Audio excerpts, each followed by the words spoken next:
question is that the motion be agreed to, and I call the member for McPherson. Thank you, Deputy Speaker.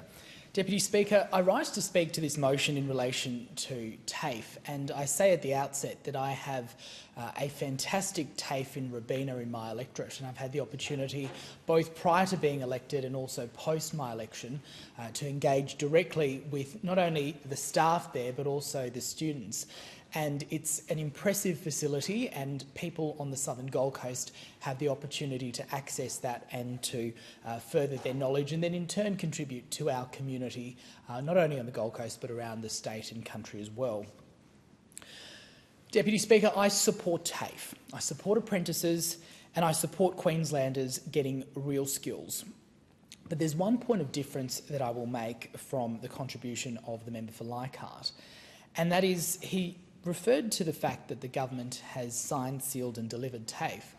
And I agree that the government has invested a substantial amount of money, but what I will say is that we can't just judge success based on the amount of money invested. We need to look at the outcomes, and ultimately, in my interactions with small business owners in my electorate who have taken on students from RTOs and from TAFE, they've actually given me an insight into what happens on the ground, not only for employers, but also for those people seeking employment post-TAFE.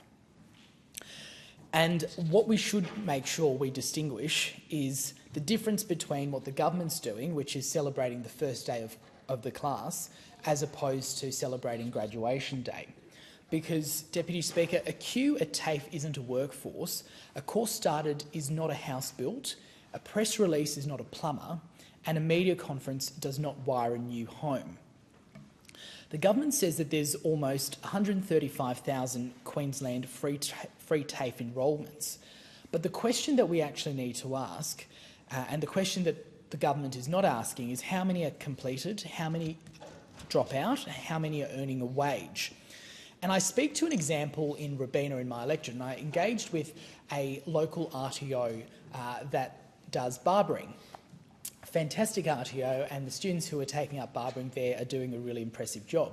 But one of the things that they said to me is that they noticed that they were taking on young people who were going through and doing courses at TAFE, but the courses weren't actually allowing them to get a job. And this is where we need to make sure we have some sort of a review into the actual certifications that you get at TAFE translating into employment.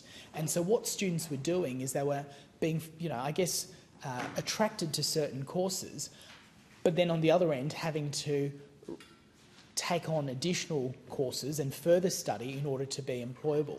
And that's not something that does not only the students any good, but also us as a society who's desperate for a number of employees in these critical skill shortage areas. The question that's not being asked is how many are filling the shortages that Labor keeps talking about. And if the government can't answer that clearly, it shouldn't be taking selfies with the spreadsheet, because nationally, the latest snapshot shows that more than 800,000 enrolments occur in TAFE, but around 250,000 completions occur. So what that means is that we're still seeing a government that's selling the sign-up sheet as a success story. And I understand that the government's saying that completions will rise, and fair enough, but that cuts both ways, because if the data's still maturing, we can't really declare victory until it's matured. Enrolment's the starting gun and employment's the finishing line. And the apprenticeship pipeline tells the tougher and harsher story, because active apprentice and trainee contracts are actually down 8.6% in a year, and in Queensland it's down 8.4%. So we're seeing the skills pipeline really struggling, which doesn't actually correlate with the messaging that's coming through this motion and from those opposite. Because the big problem with the government at the moment is these big announcements are followed by weak follow-throughs, with more posters and fewer people on the tools. So we can't praise the government for spending the money. We want to make sure that there's proof that the money's worked, and that shouldn't be controversial because it's basic accountability. So, Deputy Speaker, in summary, the motion wants praise for inputs. We want results. We want to see the completions, see the jobs, and show us the apprentices who finish. But until then, it's not national leadership we're seeing, it's national self-congratulation.